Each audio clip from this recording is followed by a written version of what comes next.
Thank you so much for joining us today for our Wednesday webinar for Total Gardening. We are excited to talk all about everything that you can grow in your garden, the complete garden, from flowers to roses to foods to, everything. So we are really excited to have people here from all over, and I'm excited to introduce everybody today. So first, I wanted to go ahead and just introduce a few of the people that we're going to have talking today. And Diane, do you want to go ahead and take the floor? Oh, absolutely. Hi, everyone. I'm Diane Summers, president of the American Rose Society. I've been growing roses for over 35 years, and I have about 225 rose bushes or so in my Wisconsin garden. So roses is definitely my hobby, although since retirement, I am dabbling with other plants in the garden. I love it. And I see your really pretty pictures of your roses. I'm jealous of those. Those are so pretty. Oh, thank you. I can help you grow those, Carrie. I need your help. I need your help. So I feel like this webinar is just as much for me as for everybody else as well, because I need to learn all about roses. Yeah, there you go. Okay. Next up, I wanted to introduce myself too. I am Carrie. My husband and I are the creators of the From Seed to Spoon app, from Park Seeds app. And we created that to help us grow food out in our garden. So these are a few pictures of our garden. We've been growing. We started in, like 2015, I think it was. Here's our most recent picture of our garden. So we do a lot of food and edible growing, and we do a lot of companion plants as well. But mainly it is going to be the edibles that we are focused on. And yeah, so this is me in my garden. And then next, let's introduce, Laura. Here's a picture of your garden.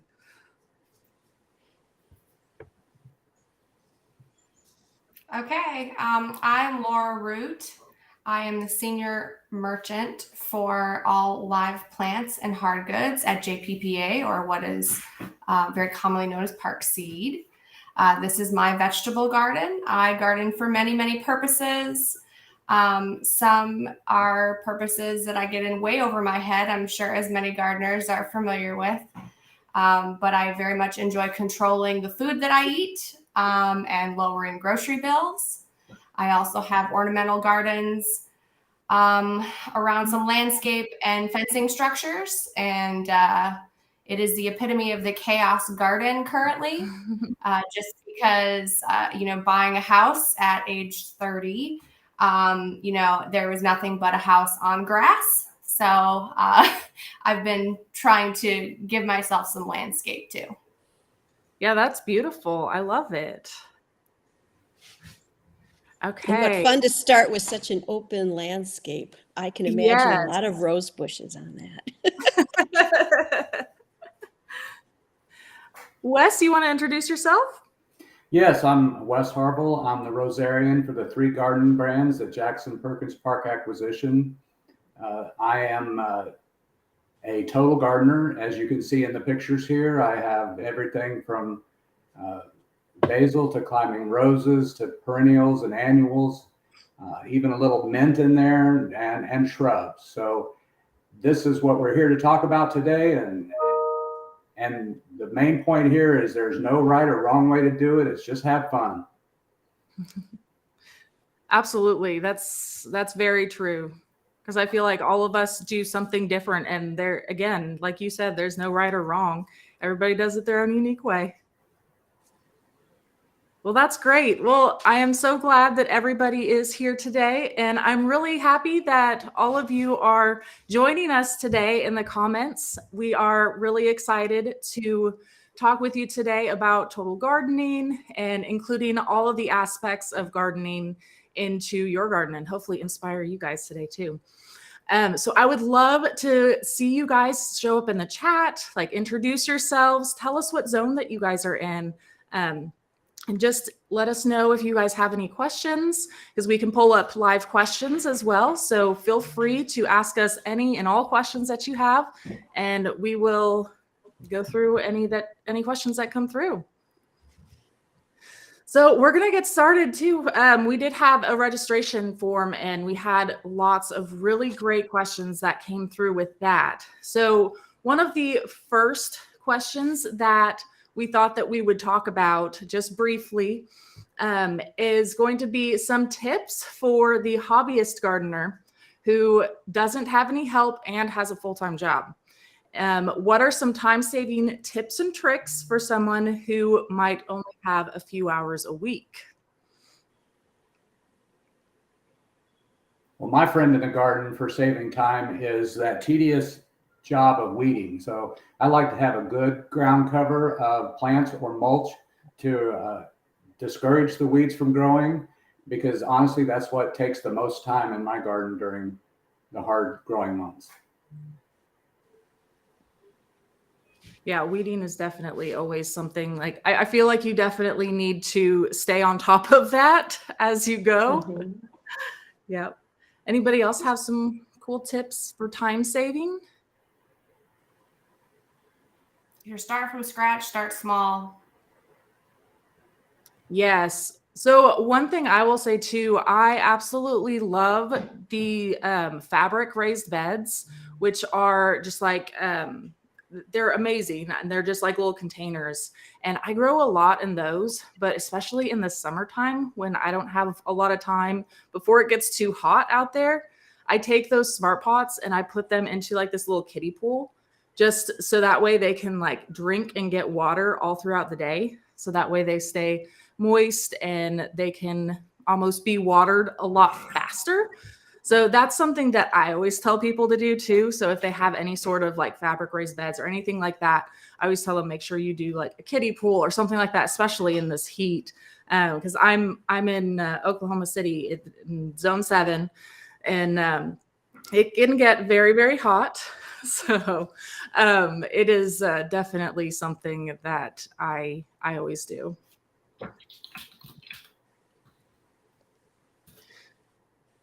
Okay, so we have some other questions. Let's see. So our yard space, front and back, has a number of large trees. So there's a lot of shade. What are some favorite tried and true bloomers attractive to pollinators that tolerate shade and some filtered shade in the morning and afternoon, as well as hot afternoon sun on summer afternoons? I can jump in here. Yeah. Really good one, I think, is heuchera. Lots of colors come out in the shade. It flowers, little bells above the foliage that attracts pollinators, hummingbirds, bees. It does need some moist soil, so you will have to water it a little bit, especially if you're doing an underplanting under trees or something where trees are going to suck the moisture away. But I find that those do fairly well in the heat. Hostas are also a good thing too, but sometimes they can't take those afternoon sun. So heuchera, I'm finding, you should find more and more on the market. You see all the cool different colors. There's a lot of options. Those hosta, bloom during the summer and different times, and they really attract the hummingbirds also. Mhm. Oh, I've actually grown hosta before. We had a shaded patio area that I grew a hosta in a container, and it was gorgeous. Yeah. There are dozens and dozens of different varieties for every palette, every color of green and white and cream and so on. I also Lots of enjoy different- the astilbe plants. I think they tolerate that more filtered light, if you will, but they too come in a lot of different pretty colors, and they're great to add to your garden for that plume of, pinks and yellows and purples in the garden. Awesome. Yeah, I'm going to say, so for me, I love to do things like mint. And that way I have it like, it is technically edible as well, because we do a lot of like mint drinks and things like that. And I feel like mint grows really well in the shade, and it can also attract in and bring in pollinators. and help repel certain pests too. So things like mice Mhm. and things like that. So I feel like it's a win-win there. Mhm. Astilbes up north can also take more sun too, so they're a lot more versatile up north than they are down here in the south. Awesome. Great. Well, again, I want to encourage you guys in that are watching to leave us any questions, comments that you have in the chat, and we can come through and pull those questions up as they come in as well. Let's see. So here's a great question too. So how to integrate roses with other perennials? Well, Diane, there's this is several for you. There's several ways to look at that. In beginning, there are different types of roses that have different growth potentials that perform different functions in the garden. So to start with, you find roses typically that are larger in the back and roses that are shorter in the front. So select the varieties that you want to build your background, and then just mix your perennials in with that, and then add floribundas or ground covers in the front. And I know Diane has some thoughts on that. Well, first off, when you think about roses, they do like sunshine, right? So if you're planting an integrated bed, make sure it's one that's going to get at least 6 to 8 hours of sun a day. And as Wes said, I mean, roses come in all different colors and shapes and sizes, so they can really be an incredible add to your garden, depending upon, yes, what size you're looking for. The good thing about roses today is that they really have continual bloom, starting in early summer through the fall season.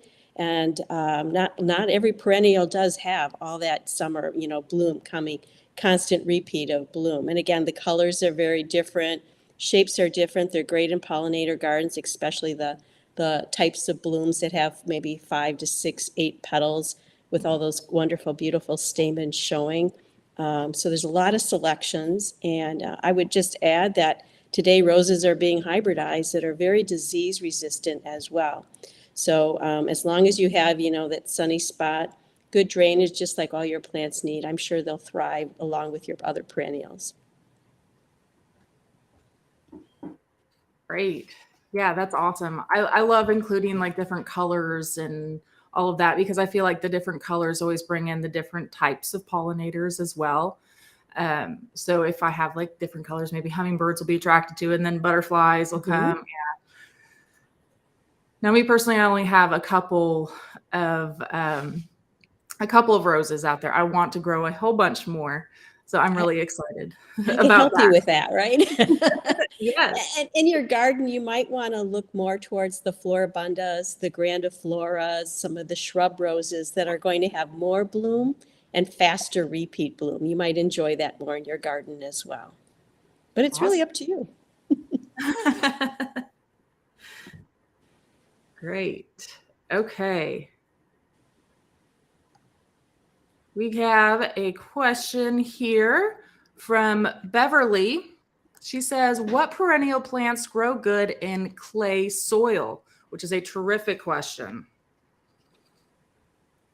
I'm happy to take that one too, because I have red brick clay where I am. So digging a hole is quite the feat. A lot of perennials I'm finding out do well if you amend your soil in any fashion, whether it's dumping a bag of potting mix or just a garden soil enhancer in when you plant. You can pretty much plant anything. I've had really, really good luck with Nepeta, so catmints. I've had really great luck with lilies. I've had really great luck with gladiolas. I've had great luck with, just trying to run through the perimeter of my gardens, Rudbeckia, elephant ears, cannas.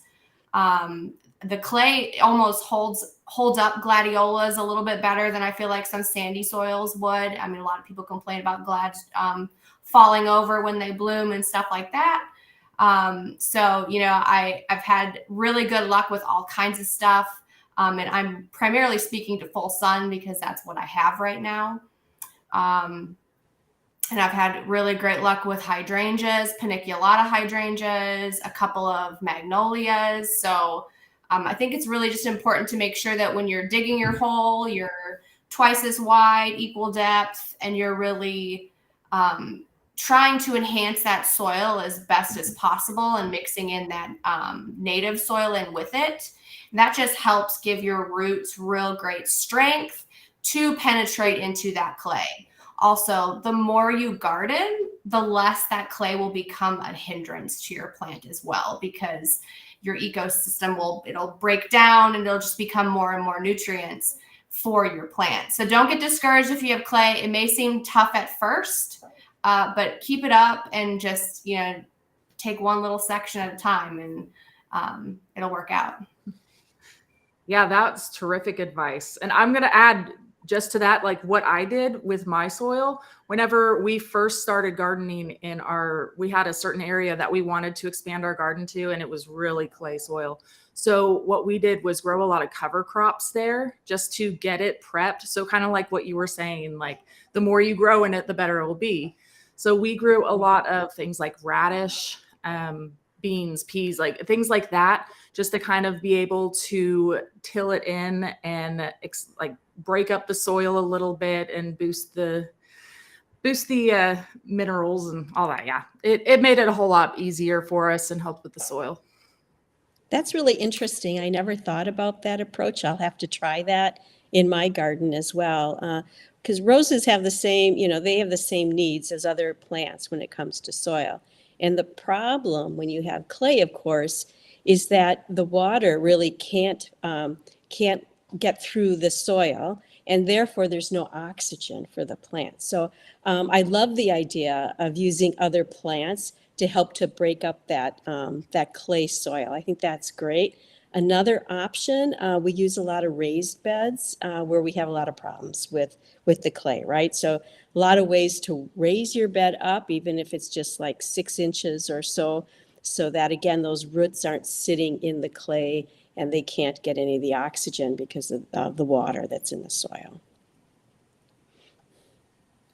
So there was a question that was very similar to this, but how about roses and clay soil?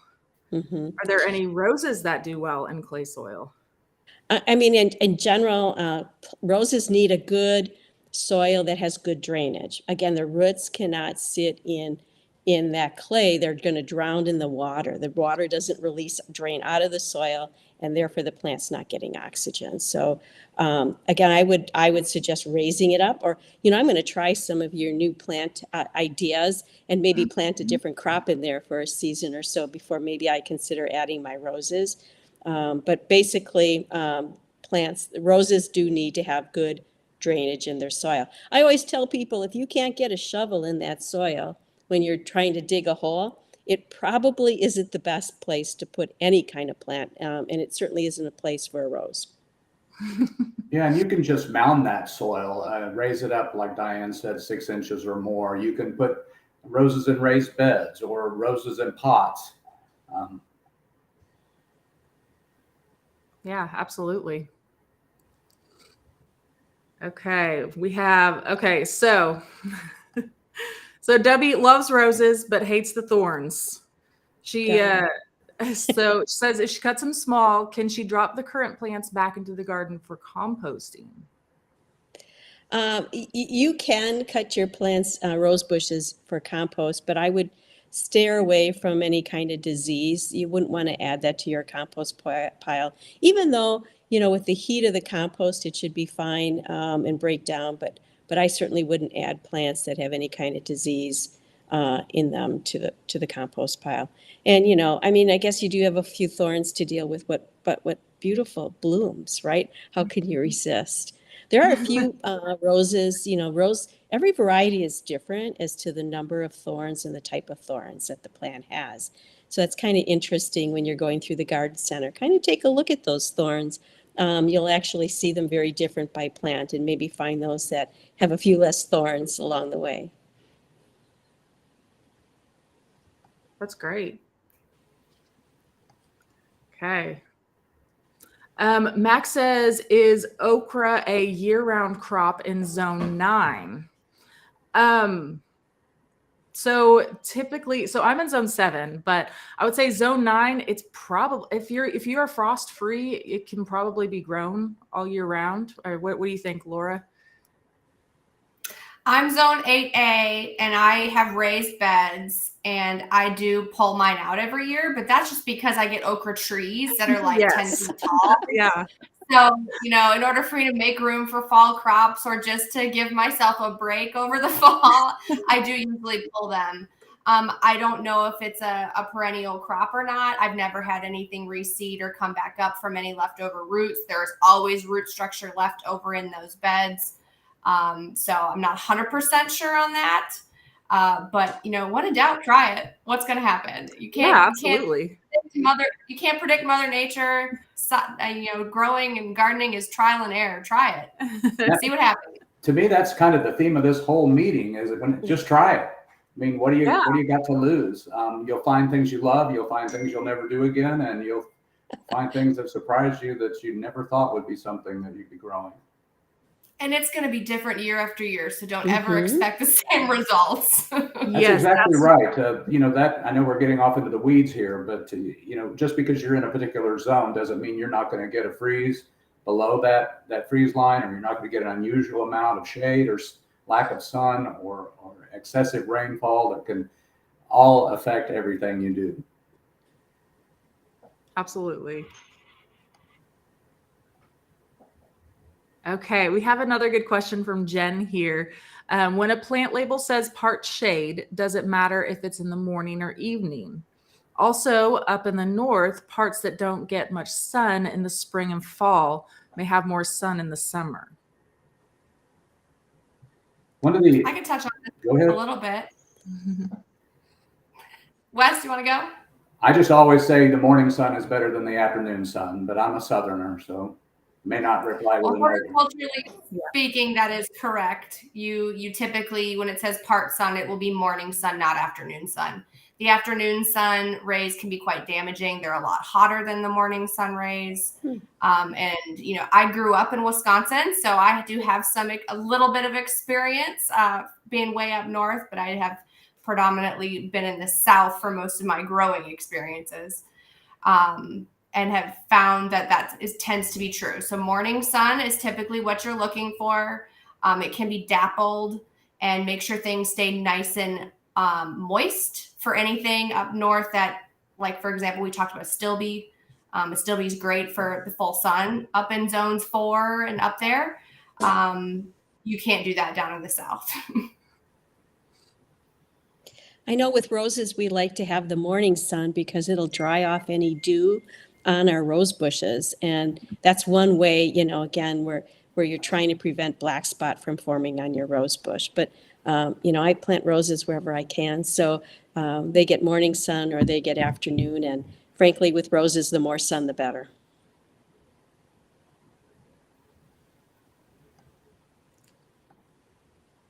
Okay. So I feel like Debbie had a really good question here. How do I set up a fertilizing schedule for my garden? Not sure which plants get what and when. Because I do feel like this is a real problem, especially if we have like this total garden concept that we're talking about. So we have a bunch of different types of plants scattered around. What do we think would be the best way to handle a fertilizing schedule? The way I kind of look at it is I try to build the soil. I try to build a soil that has a quality drainage, a quality organic matter, and that is always being replenished with new organic matter. I try to fertilize my plants when prior to when I feel they're peaking. I use a balanced fertilizer, promote the spring growth. I back off in the summer months and then start to reapply in the early fall, meaning late summer, to promote that fall flush of flowers in the South. And I would like to add that it is super important to know what plants you have. That will heavily influence what needs to be fertilized when. I know that's not always possible, and we always look for the one and done option. But there are items such as clematis and figs that are heavy feeders that would require fertilizer more often. So just knowing what you're planting to the best of your ability and reaching out to the appropriate people if you don't, and how to find that out is super important to also just ease the headache of fertilizing. And I would add that you might want to also understand the pH of your soil, because for some plants, their ability to take up nutrients might be dependent upon that pH. So for roses, that pH is about 6.2 to 6.7 is ideal. And if you get into 7s and 8s from a pH perspective, or down in the 4 range, for example, there will be nutrients that will not be able to be absorbed no matter how much fertilizer you're putting on those plants. So you want to be able to preserve that, right? And just make sure that you have an adequate pH for the type of plant that you're growing, or plants in this case. And that might seem a little daunting to new gardeners out there. And even some who are established gardeners, they may not know how to do that. You can always get soil testing kits. I know we have them as a company. You can also contact your extension agent. Every state, every county has their own extension agents, and you can send it in, you can drop it off. It's very, very low cost. And there's always somebody there that can help you read the results of your soil test. So there's really all kinds of resources in the gardening industry, of where you can find these things out. Right. I use the extension service, and they are absolutely great. It's one of those practices I use in a lot of my different flower beds in the springtime. I'll put about 1.5 cups or so in a Ziploc bag, and for each of my gardens separately, and then I'll stick them in the mail. Reports are great. You put down what kind of plants you're growing, and they'll tell you, you have a good pH, or you should add, this or that in order to improve the pH based upon the plants that you're planning to grow. So I'll say for me, I do very minimal fertilizing in my garden, but I do a lot of raised beds. So whenever I make my soil, essentially, like, I'm always adding in fresh compost and having like a really good base to start off with. And then each time whenever I start planting again, I'll do more compost and things like that. Now, there are some plants that I will go through and add like the Espoma fertilizers and things like that too. But for the most part, I'm using a lot of compost and worm castings, things like that, to try and keep my plants healthy that way. Carrie, I did something similar to that this year. Roses, I've always said, are, heavy feeders. And I've had some folks tell me now that, no, you just have to have the right soil. And so I started this spring as well I brought in some really good compost and added some other organic material and put on my mulch, and the plants have never been better.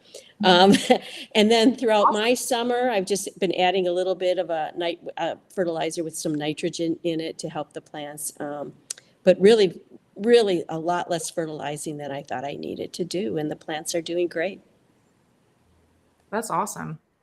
Yeah, I'm always for the easiest methods myself, because if it involves me doing a whole bunch of work, I'm probably going to slack at some point and not keep up with it. So I'm always trying to find the easiest and fastest way to do everything. So, and that's what I found has been the easiest for me, at least. Okay. See, we have a few more questions coming in. And like I said, if you guys have any questions out there in the audience, please feel free to leave them in the chat and we will pull them up too. Mac wants to know, what is the best way to care for beets? Can't seem to grow them after 4 inches. Laura, do you want to take this, or you want me to? However, I'm going to let you take this one because I have similar issues in my own garden. So, so for me, I'm wondering about the soil is where I'm at. Like soil compaction. Yeah, so it's probably that's I know is my problem that I deal with. Yeah, and that's very common. Especially with clay soil. But it is super common to have issues. Like if you're having issues with them growing down further, it's probably going to be a soil issue. So just breaking up the soil, possibly adding in like something just to loosen up the soil. So I do a mixture of things like coconut coir, vermiculite, compost, and all of that together. Whenever I'm growing things like beets or anything like that in raised beds, just so that way I know the soil is really good and loose and they can grow down really well. Yeah, that's what I would recommend, is just making sure that that soil is loose. Do you mound your soil at all for stuff like that? We do have a few of our not raised beds and not in-ground beds, but we do have a few areas in our garden that we have amended our soil, so it's almost like mounded. So we have some like fresh compost and things like that that we've worked into the soil. So yeah, it is raised up where it is, but it is in the ground, if that makes sense. Yeah, no, I've tried it both ways, and I think it's just my soil structure that's improving year after year. Yeah. But I've had the same issue with beets, and I've tried making mounds, and then the mounds seem to be almost so loose that they just don't hold up. They don't stay together. So then you're back to having compacted soil. So, I mean, I'm trying it again this year. We'll see what happens. Yeah. Well, you can always try containers too, because like I said, we grow a lot of things in the smart pots, those fabric raised beds, and they make really deep ones too. So you can grow like really deep root crops, like things like carrots and things like that.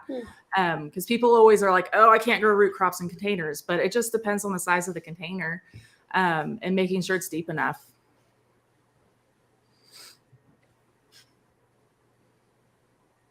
Okay, let's see. Pull up more questions here.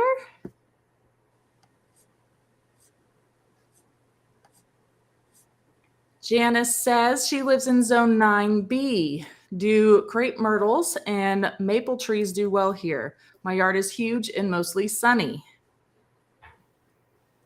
Crepe myrtles are a magnificent southern plant.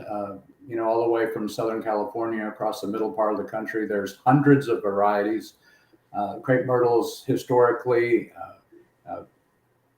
before modern breeding, have had issues with different disease or insects, but there are numerous modern varieties that are powdery mildew free, in all different sizes, from a few feet to 30 feet in height. So there are crepe myrtles. I recommend going and looking around and seeing what other people are growing and find out those varieties and growing them. As far as maple trees, there's a broad range of maple trees that have different sun and temperature requirements. You probably will have difficulty growing ornamental Japanese maples, but you'll have success growing the native red maples. Great. Let's see, we have another clay soil question that seems to be very common out there. So, fruit trees in clay soil. Anybody have any suggestions there?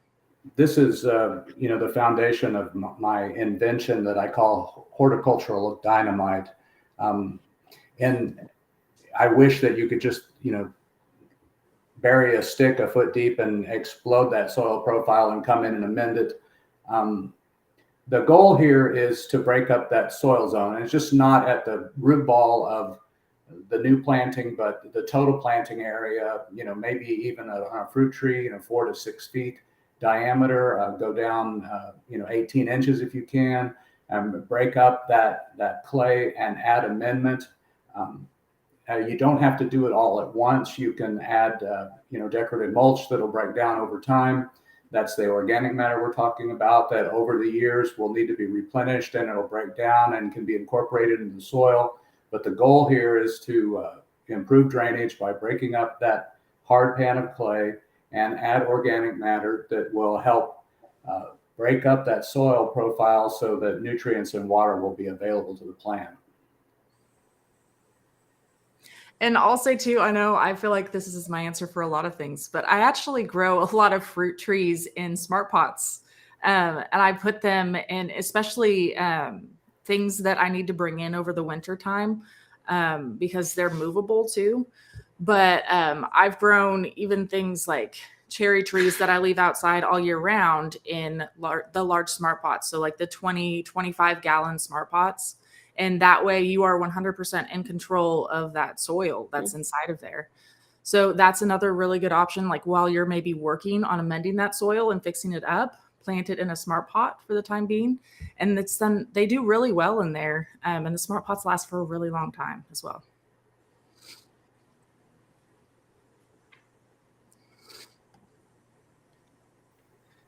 Okay, Debbie says her fruits and vegetables don't get as sweet as they should. Let's see, the celery was very bitter this year and cantaloupes were huge, but not very sweet. Is that a fertilizer problem? So for me, I would think it's probably going to be more like an environmental. So probably something more like watering issues. I know, especially for fruits and things like that. Like if you give it a whole bunch of water at the end, like right before you're going to be harvesting, you can sometimes like wash out a lot of the flavors. So that's why they always recommend like kind of backing off with the watering towards the very end whenever you go about harvesting. Yeah, does anybody else have any suggestions here? No. I was also going to say watering or just the soil profile in general. Soil test, soil test, soil test. Yep.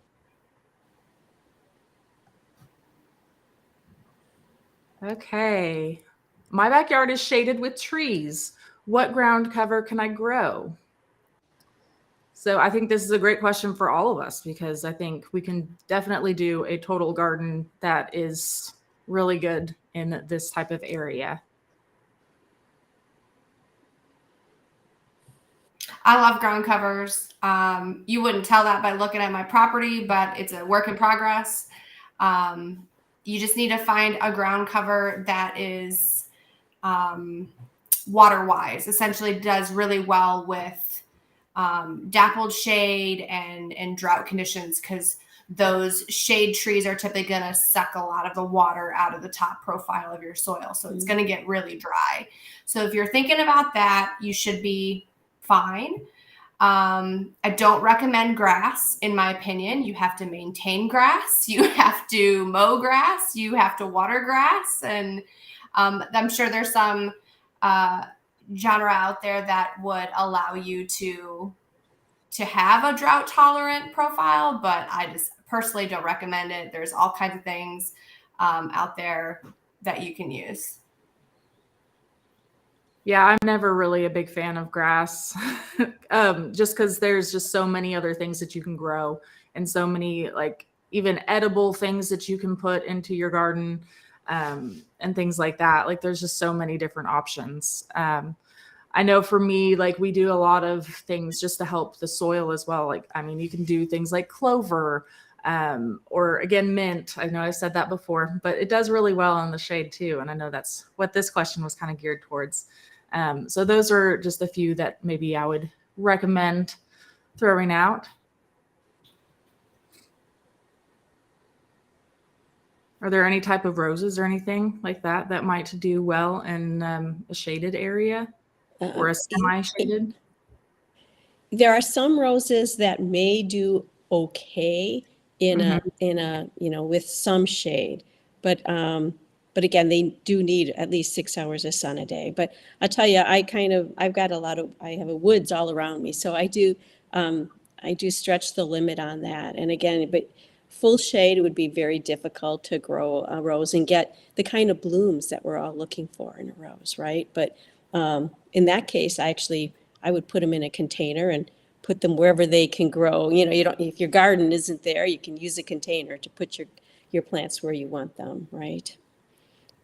But you will also see on some of the newer entries, newer roses that they will say shade tolerant, okay? And so those might be something you'd like to try. I think that's a good word too. A lot of horticulture terms are kind of vague sometimes. Like tolerant, it doesn't mean that it loves it and it thrives in it. It just means it can take and perform to a acceptable level in some shade.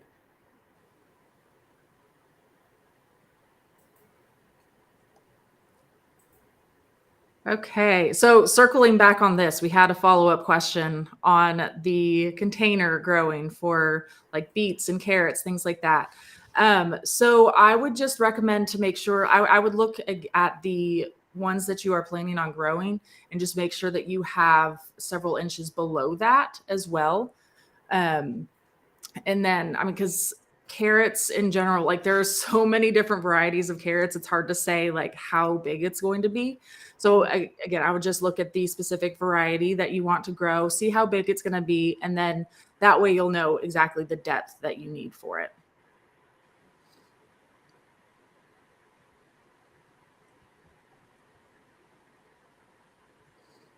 Okay, so Japanese beetle issues on roses. Yes, I think that this is something all the time that comes up, I feel like. Yeah, Japanese it beetles are everywhere. is.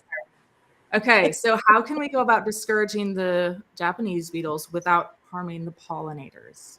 Yeah. The newest research, and I'm not going to be super specific here, is talking about interrupting the life cycle. And there's some new products that are being developed that are called soil inoculants. They're mixed up and added to a garden sprayer or a hand can or a hose end sprayer, and those are spread over the soil or sprayed over the soil, and they develop in the soil and interrupt the life cycle when those beetles are in the larval stage.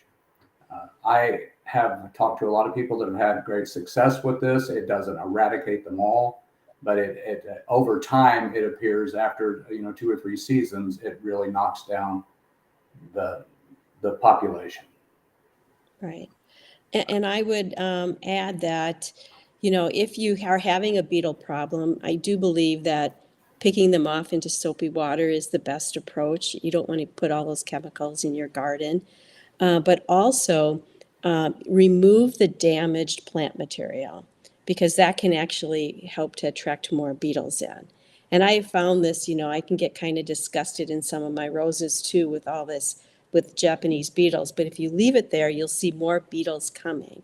And if you clean up the garden constantly when you see that and remove that plant material, it may be very helpful to minimizing the damage. I also try to disrupt that life cycle by using a grub product in my soil. And usually it's about 2 weeks before I see the beetles forming in my garden. In my garden, I actually keep a calendar every year, and they typically come between June 27th and July 3rd. And so about 2 weeks before then, I'll apply this grub product in the soil. The grubs are, at that point, they're starting to feed a lot, and that can help discourage those beetles, right, from growing and getting out of the soil and damaging your plants. Beetle problem is not just a rose problem. They are after a lot of other plants. I just started growing dahlias this year. They're bright and pretty and have them intermixed with my roses. And I have found the beetles like dahlias, darn it, just as much as roses. Oh, man.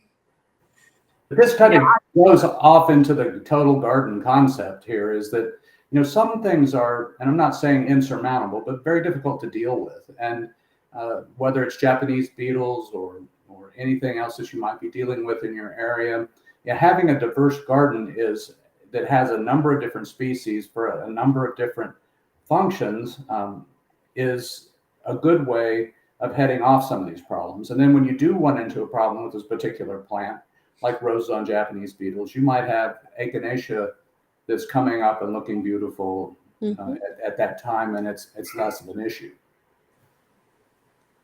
Absolutely. And I'll add too, like companion planting too, especially when we're talking about the total garden. Like I do a lot of flowers and things like that in my garden because, well, obviously they look super pretty, but it also helps to repel certain pests or to distract the pests. So I'm very strategic out there in my garden of having like certain things planted by other things. So like marigolds, for example, I love marigolds. They look so pretty. And I grew a lot of them this year, but they are super great at helping to repel pests for tomatoes. So pretty much every single time I grow tomatoes, I always have marigolds next to them too.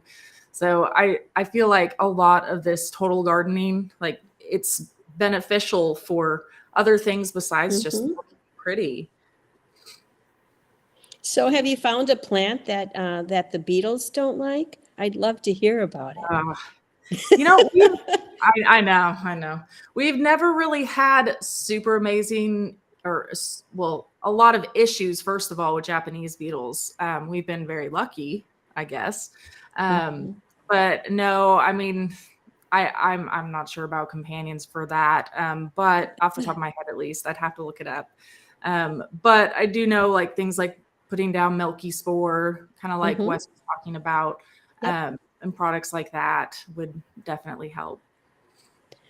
I've heard that perhaps they don't like garlic, but I really haven't tested that in my own garden. And Yeah. what I hear from people too is that there's really the cycle is they'll phase in and out. So if you have them really heavy, then maybe in a few years they won't be so bad. And frankly, in my garden, they're not quite as bad as they were 5 years ago. Yeah, I always feel like when in doubt, garlic is probably always the way to go, just because it's so like strong scented and like pungent almost, like I feel like it repels quite a few Yeah. pests. Yeah. So it is quite the great companion plant for a lot of different ones. Okay, we'll do a couple more questions and then we're running out of time here. Had a lot of fun today. Okay, so let's see, bought carpet roses of various colors for front border, but need red. Is it better to use one or two colors instead? He has lavender, dahlia. Ooh, I am not the person to know how to pronounce that one. Calibrachoa. There you go. Yeah, I'm the food person. So purple, yellow, white, red. So what do we recommend for this one? I don't know. I think it's a personal preference when you're talking about color in the garden. I like to have a variety of color. I just think it makes it more enjoyable for me, right? So I would go for different colors. But I don't know what you guys think. I think it's a personal preference what kind of colors you want to put in your garden. Yeah, it's definitely a personal preference. From a design perspective, typically you want larger swaths of the same color. It gives you more drama and impact. So pick those multiple colors that you want, but try to do, 3 to 5 plants of each of that color to make that color stand out more, not just one plant of this color, one plant of that color. Totally agree. Big mass plantings of the same color, I think makes the greatest impact and makes the greatest transitions to new colors. I think that colors that are, all over the place with one plant here and one plant there kind of distracts from the garden. But you can do a little research into the color wheel, and they talk a little bit about colors that go well together. And it doesn't take long to kind of pick up an idea there on what colors to match in your garden. But at the end of the day, you're looking at it. I can't see it from my house.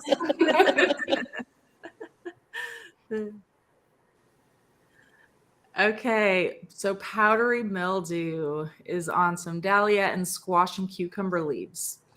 I'm using neem oil and not watering the leaves. So whenever I deal with powdery mildew, I always make my own little spray bottle of a milk spray, and I spray the leaves down with that. And that has always helped me in the past. Yeah, that's my biggest advice. That's my go-to that I always handle for that. Anybody else have any other things that they do for powdery mildew? I've used neem in the past, but I have recently in past years switched to copper fungicide. I do kind of bounce back and forth between the two of them. They're still both organic options. And it's important to do it preventatively before you start seeing it. Once you start seeing it, the spores spread really, really quickly. They're on the top side of the leaf, the underside of the leaf. There's really not much you can do once they start to spread. So almost every single year I lose my cucumbers and my pumpkins, at the end of the year to it, because I just am sick of keeping up with it is really all it is. It'll affect the leaf growth and fruit growth at first if you're, in your early portions of your harvest. Towards the end, you're likely done harvesting anyway, so it's not a big deal if your leaves do die, because it's just the life cycle of that plant. But switching back and forth, I'm glad you had mentioned the milk thing, Carrie, because I used that many years ago, and I was living in a townhouse and using it on ornamentals, and it worked great. And I don't know why I haven't done that. I think it's because in the South, I'm just scared to use milk like outside. But you know what? I'm definitely going to try that again. I'm going to break that one back out of the toolbox. Yeah, you should. I'm always scared to use neem oil myself, just because I feel like whenever I need it, it's always really hot here. And I know you're not supposed to use neem oil whenever the temperatures go above like 90 or so. And I feel like that's so rare where I am. So I'm always like, can I spray it? Is it going to be safe? Am I going to suffocate my plants? So I'm always leery of neem oil myself. I think that's why I went to the copper fungicide about 2 years ago, was because it's more of a preventative measure. So you can do it like every 5 days, I think it is. Don't quote me. Always read the back of your containers. Make sure you're following all the rules and guidelines per your plants and your safety. But doing it preventatively, I've had a lot more luck. Like I don't lose my plants. Like they're just starting to look a little bad now, and we're almost in September. I don't think I've ever had cucumbers this long. So I'm calling that a win. So yeah, I like the preventative portion of it. And I mean, it's disease. There's only so much you can do. Don't stress out over it. It's going to happen eventually. I'm curious, do you ladies water the leaves of your plants? And that, so you don't either. So that's something that maybe is helpful. If it rains, you can't control it. You can't control the spread of it via water if it rains. I grow mine up a cattle panel trellis, so it kind of looks like an arch. And they do get pretty dense. And I go through and I clip really bad ones off here and there if they start to die, just to keep the decaying foliage down that would have those spores on it to spread even more. But I water with Oyas and rain barrels when I can. And then I use an RV filter for city water when it gets really hot. Okay. Well, I am not as good as Laura. I do a lot of overhead watering myself. I mean, I try to do a lot of spot watering too, but it is hard to keep up with because we have quite a huge garden and it would take me forever to go through. So whenever it needs, like, we just make sure that we do like we water in the morning time if we're going to do overhead watering and things like that. Just so that way it has a chance to dry off before nighttime, just to decrease the risk for powdery mildew and all of that. But yeah, I'm definitely not as good as Laura is at watering. It takes me forever to water my garden, and we really do it mostly at night. But you just got to train the people in your life to not touch the leaves. Awesome. And Oyas have been a game changer. Look up Oyas. OLLAS. It's an ancient watering term that they used back in like forever, and it's made out of clay pottery and stuff like that, and you can make them yourselves. You can buy them online. I've heard of those before. I haven't ever used them though, but I've seen them. That's awesome. Game changer. I'll have to check that out. Yeah, I know. That's pretty cool. Yeah, I'll definitely check that out too. Well, awesome. Well, this has been super fun. I love chatting with you guys and talking all about the total garden experience here and talking all about, I mean, so many different things today. It was super fun, and I wish we could continue going on with questions like all day, but we are running out of time. It is 1 o'clock now. Wow. That went by super fast. Well, I just want to thank you, everybody, so much for joining us. And hopefully we will see you again soon. And you guys can continue to post questions and comments throughout. because this webinar will be saved. So if you guys have additional questions afterwards, please feel free and post them, and we'll try and get in the comment section too and get back to it. Awesome. Well, does anybody have any last minute tips, advice before we let everybody go? I would say enjoy your garden, no matter what you grow in it, and keep trying new plants. As a gardener, that's what makes it kind of fun and interesting, is trying new things, right? Start out small. You know, one of my favorite things to do is to grow basil and tomatoes together and make pizza and tomato sauce. And it's just amazing the difference from that and what you buy in the store. Yes. Yeah, I 100% agree with that. Yeah, I always say grow what you eat. Like if there's like certain things that you are wanting to eat, grow it. Like I don't recommend, like if you don't like beets, like don't grow them, you know. Mhm. Grow what you want to eat and what you want to look at and all of that. And then you'll be more likely to take care of it as well too.